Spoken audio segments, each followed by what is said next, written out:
कहानी है रामपुर गांव की, जहां के मर्द महिलाओं को हमेशा नीचा दिखाने की कोशिश में रहते। अरे अभी तक खाना नहीं आया क्या? मुझे एक और शादी करने की जरूरत है। नहीं जी नहीं, ऐसा मत करना, वरना मैं कहाँ जाऊंगी। खाना लेकर मैं अभी आई जी।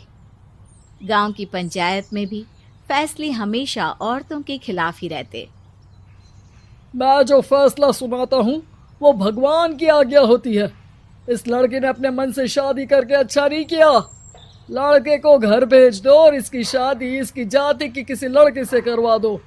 लेकिन ये लड़की, इसे तो गांव के बाहर निकाल दो। नहीं नहीं जमींदार साहब, ये क्या बोल रहे हैं? ऐसा नहीं हो सकता। मेरी बेटी मासूम है, इसे अच्छे बुरे की समझ नहीं है।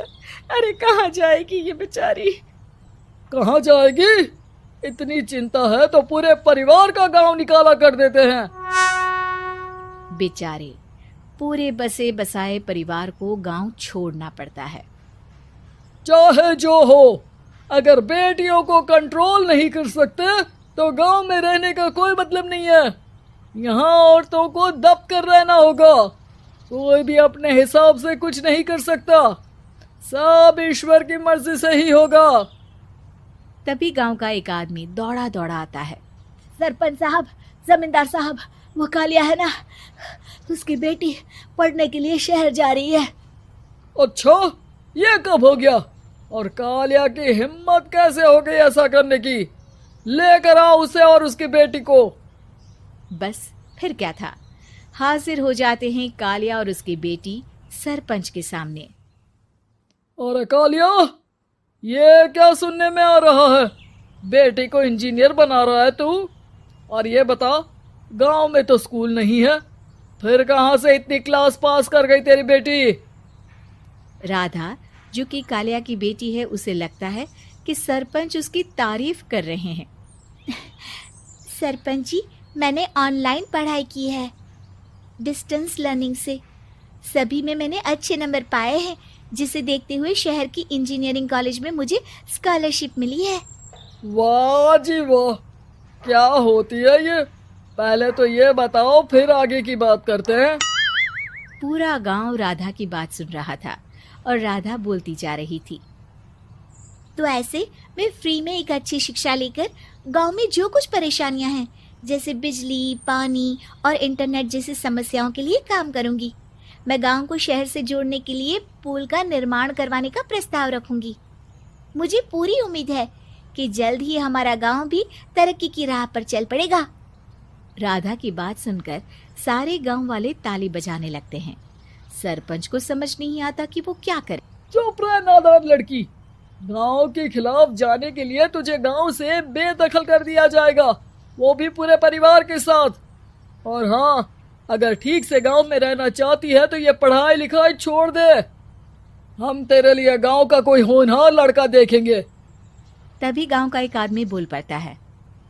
अरे नहीं नहीं सरपंच जी, राधा बिटिया जो बता रही है, अगर वैसा हो जाए तो हम लोगों को पैसा कमाने के लिए बाहर नहीं जाना पड़ेगा। हाँ जी, और ना ही कोसों दूर पानी के लिए भटकना पड़ेगा। हमारे बच्चे भी अच्छी पढ़ाई कर सकेंगे और आगे बढ़ेंगे, ना कि हमारी तरह खेती करते बैठेंगे। क्यों गांव वालों, राधा बिटिया का साथ देना चाहिए ना। सरपंच देखता है कि गांव राधा के साथ है तो वो चुप हो जाता है। वो घर आकर अपने सलाहकार से बात करता है, जो बहुत ही चालाक किस्म का इंसान होता है। अरे सरपंच साहब, आपको बहुत ही होशियारी से काम लेना पड़ेगा। एक बार गांव तरक्की कर गया, यहाँ के बालक पढ़ लिए तो कोई ना पूछेगा आपको। और फिर ये जो बेटा और बेटी है ना आपके, इनको भी आम लोगों की तरह ही जीवन जीना होगा। हाँ, लेकिन करे तो क्या करे? वो ना आप मुझ पर छोड़ दीजिए, बस मैं जैसा बोलूं करते जाइए। अगले रोज सुबह जब गांव वाले सोकर उठते हैं तो राधा के घर के बाहर और साथ ही वो लोग जिन्होंने राधा का सपोर्ट किया था, उनके घर के आगे लाल रंग से कल आऊंगी लिखा होता है। कल आऊंगी, यह क्या होता है? अरे यह तो खून से लिखा है, लगता है कोई भूत प्रेत या चुड़ैल का साया है। चलो सरपंच जी के पास चलते हैं। सभी सरपंच के पास जाकर उसे सारी बात बताते हैं।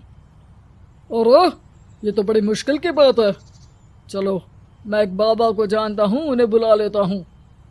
सरपंच बाबा को लेकर गांव के घर के बाहर जाता है। ओहो, तो ये वो चुड़ैल है जो उन लोगों को निशाना बनाते हैं जो गांव को बदलने का सपना देखते हैं।